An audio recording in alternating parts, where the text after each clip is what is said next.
I think there couldn't be a better person here tonight to round off this year's series of MMK-Talks under the topic of museum production. Ladies and gentlemen, welcome Hans Ulrich Obrist. Thank you.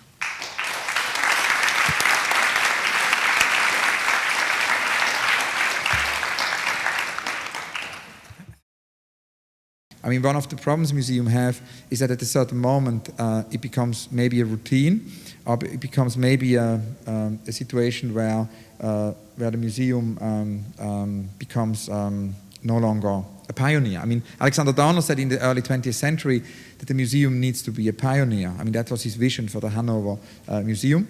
And to some extent, it's very, very difficult over 20, 30, 50, 100 years to remain a pioneer. It's easy for 5 years or 10 years.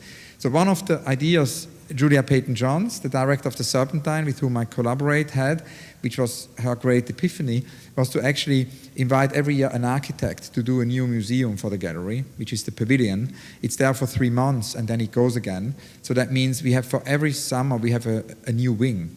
And that obviously keeps the flow, no? It keeps the dynamics, because what it means is that every summer there is the excitement of a new space, and when you have a new space you need to find out how you use it, and by the time we figured out how we use it, it's already gone, and then the next space comes. So it's almost like this situation that we are a construction site and we're in this state of becoming all the time at the Serpentine. That doesn't mean that the gallery becomes redundant. There is the pavilions, there's our endeavors like Battersea Power Station, but there's obviously the relay, which is the main space, which is our Serpentine Gallery, where we have a regular activity of exhibitions. One can say that these exhibitions within the gallery continue and are not less important, but on the contrary, even become more important either. So it's kind of a dialectic.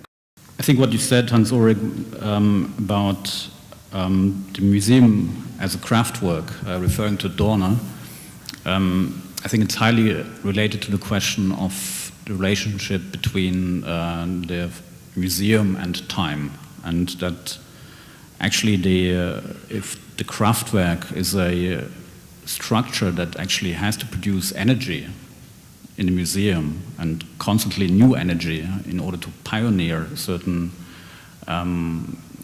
artistic practices, then it's probably quite interesting to look also really at time. So I think there are many more formats actually being created, and this has structural effects on museums, so they have to actually accelerate time, and which is obviously very difficult for rather static infrastructures.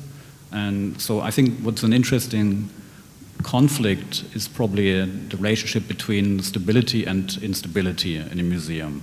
I think there's lots of different things right now a museum needs to take into account. I think one of the things is certainly that there continues to be a necessity for a protected space of art. So the museum is more necessary than ever.